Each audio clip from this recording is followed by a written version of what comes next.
Alright guys, welcome back to the F-16 Fly Eagle build. Just want to give you guys a little update. As you can see, this is the aft section. Saddle tanks, main tank. Here's the actual piece that front mount support that I've made. Alright. And I wanted to show you kind of how I did the plumbing. So that way if anybody's got any critiquing, they can hit me up before I do final install. Alright, here's all the pump, the two valves, and the UAT. Alright, this is going to mount in the forward section, but this piece mounts against the back bulkhead, which as you can see pretty much is the same design as this.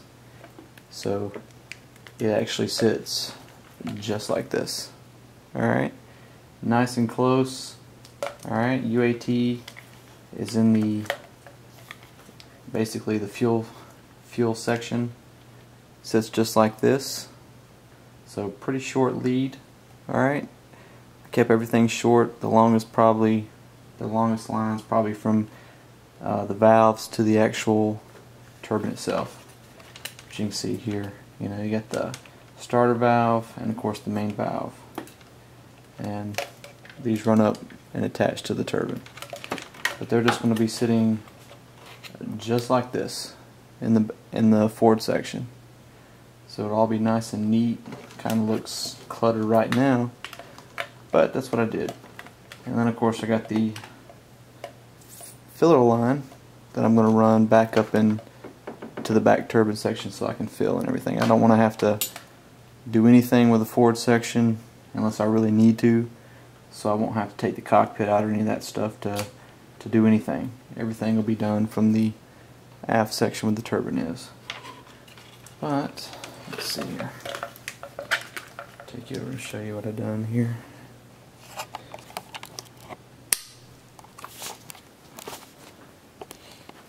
Alright, today I posted some pictures of the actual install setup, the electronics. Dual receivers, power box, one on each side. I still have to glue in a couple little pieces of tubing to kind of hold the antennas in place. But the forward section, you can see, is strictly, radio equipment. And then it's kind of hard to see, but back right there, that's where the UAT sits. So it's kind of in like you got a radio section, and then kind of a turbine section, which holds all the valves and stuff. And you can see on the back side of here, I got a couple wood ply pieces that I bolted in or glued in, and the section that I just showed you over there bolts right into here.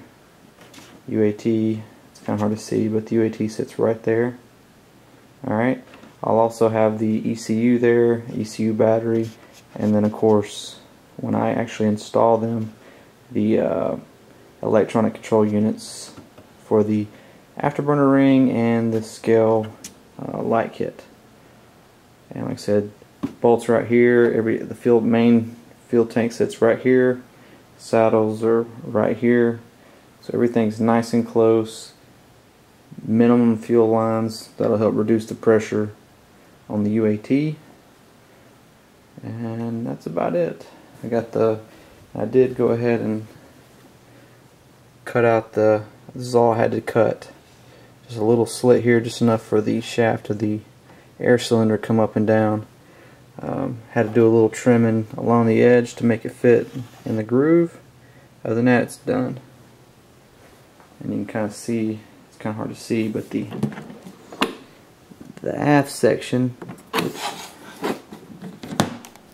kind of sits right here, which is a plastic black, kind of like the interior of the cockpit.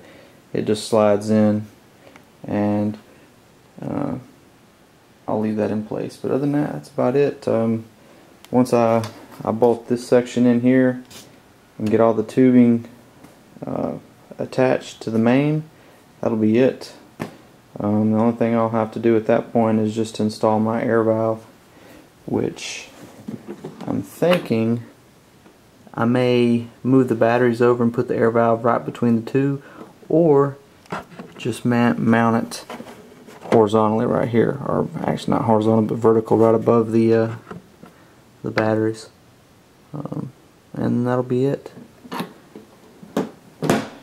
Everything else is done.